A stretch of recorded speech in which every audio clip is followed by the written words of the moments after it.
Hi, this is Monica Denise, and welcome back to my channel. Today I wanted to talk about why covers are important, and also I wanted to talk a little bit about back of the book blurbs and why they're important. So book covers are important because we know as authors that a book is judged by its cover.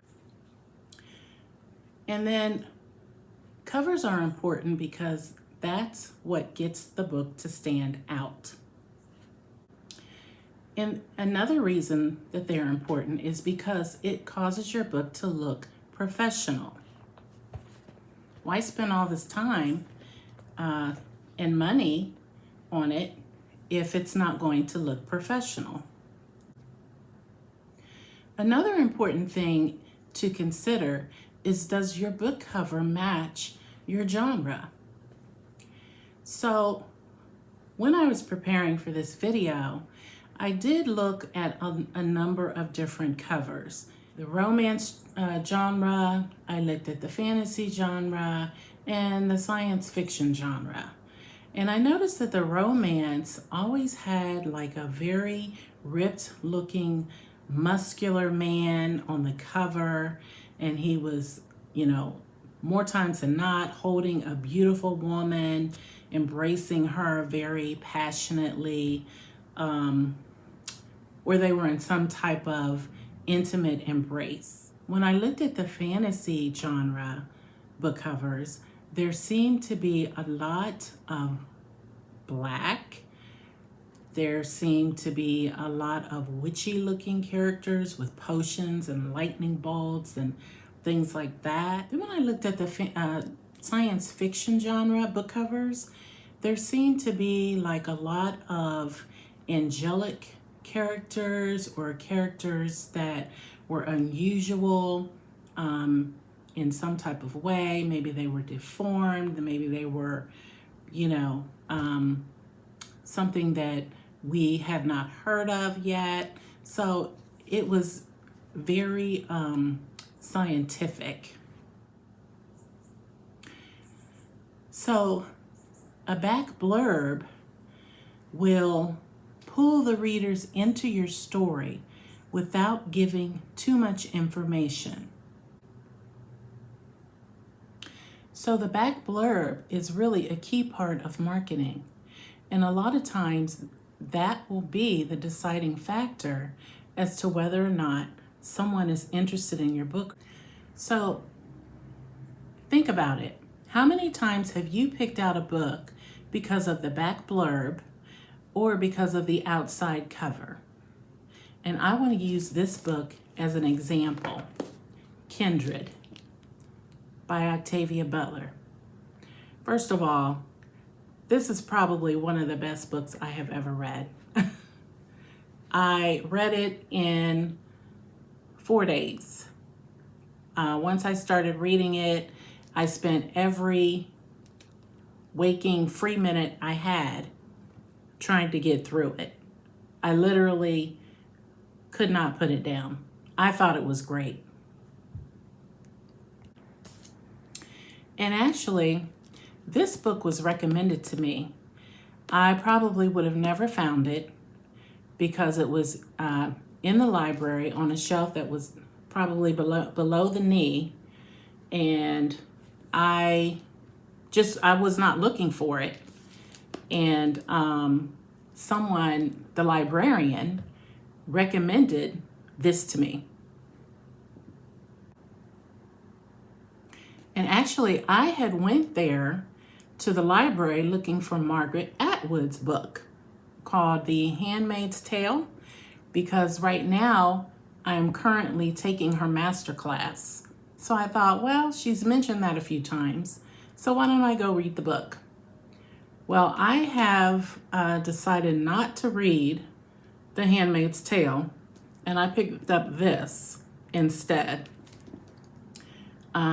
That's not saying there's anything wrong with The Handmaid's Tale, because I don't think there is, but from some of the reviews that I read online, I just kept reading, it's depressing, and I don't really need to press right now. There's a lot going on in the world, you know, to depress anybody.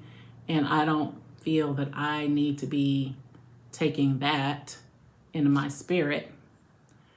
But I will watch the movie when it comes out, because I've been hearing nothing but good things about the movie, The Handmaid's Tale. So we'll see.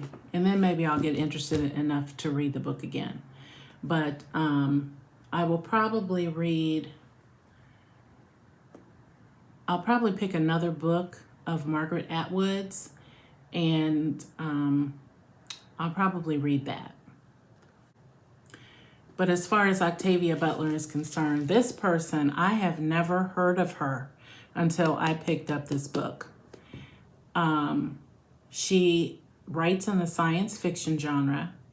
That is normally not my genre. And the book was so good, it just pulled me in. And she apparently explores like a lot of different things, like race. She explores political things, human nature. She explores a lot.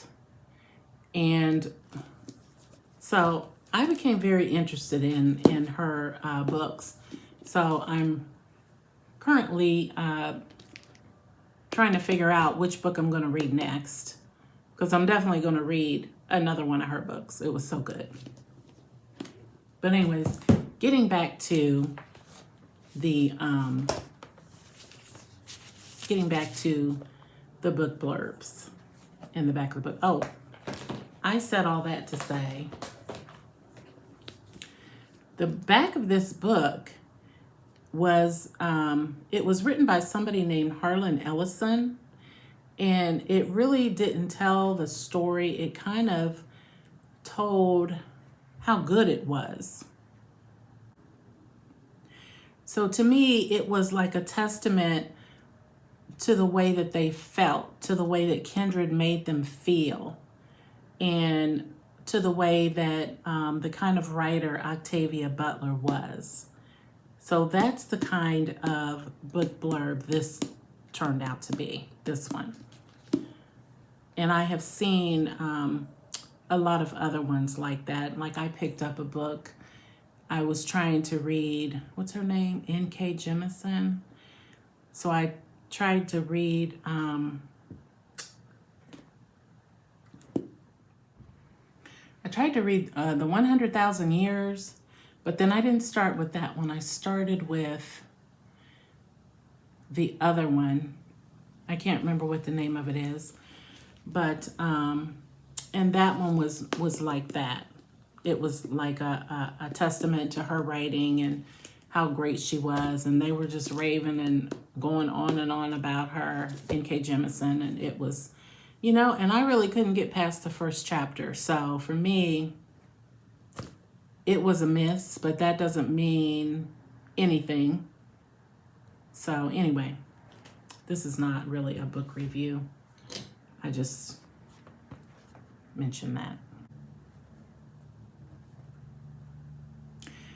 Okay, so as far as the way that you write a back of the book blurb, of course, I'm always doing research. I read somewhere that the back of the book should be anywhere between 50 and 200 words max. So you want to keep it short, you want to pull them in, you want to leave them hanging, you want to give them a hook, but you don't want to give too much away. And then some things that you can include is who is the main character and what problems do they face, and then why should it matter to the reader, and when and where the action happens. And like I said, you want to kind of hint at a hook, but you don't want to give too much information. And then some things not to include. You should leave out settings, obviously, because that doesn't belong, there's not enough room for it in the back of the book. So secondary characters, and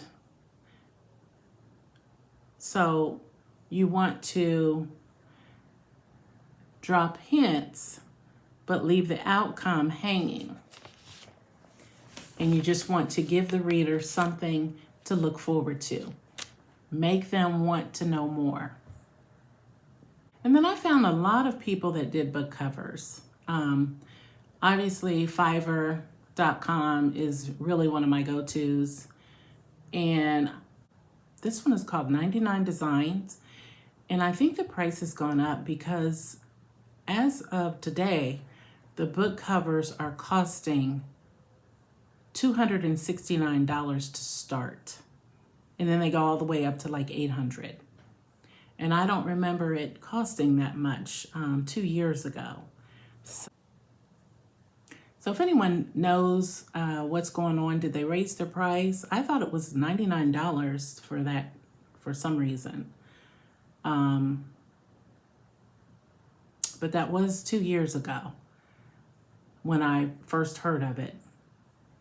And I thought that it was like you put your book out there, you put an idea out there, and then all these people, you know, whoever wants to can bid on your book. And then I guess they go back and create what they think, what their idea of it should be. And then from there, you pick which one you want, and then that's the one that you buy. And I think that's the way that it still works. Yeah, but let me know in the comments if you know anything about that. So for the comments, I would ask, how do you do your book covers? Do you hire somebody? Do you do them yourself? Or do you get on Fiverr, like, you know, I'm planning to do? Or do you have friends do them? Then what is your book blurb process? I would like to know.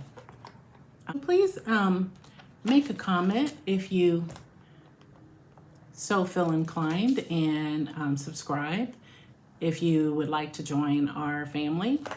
Once again, I am a new channel, and it really helps me if you give a thumbs up to this video if you liked it, and I really appreciate it. And as always, if you don't like the way things are going, if you're not satisfied with something in your life, just make it happen. You can always reinvent yourself, you can always reposition yourself, and you can always repurpose your dream. It's not too late to make something happen. Take care, everybody.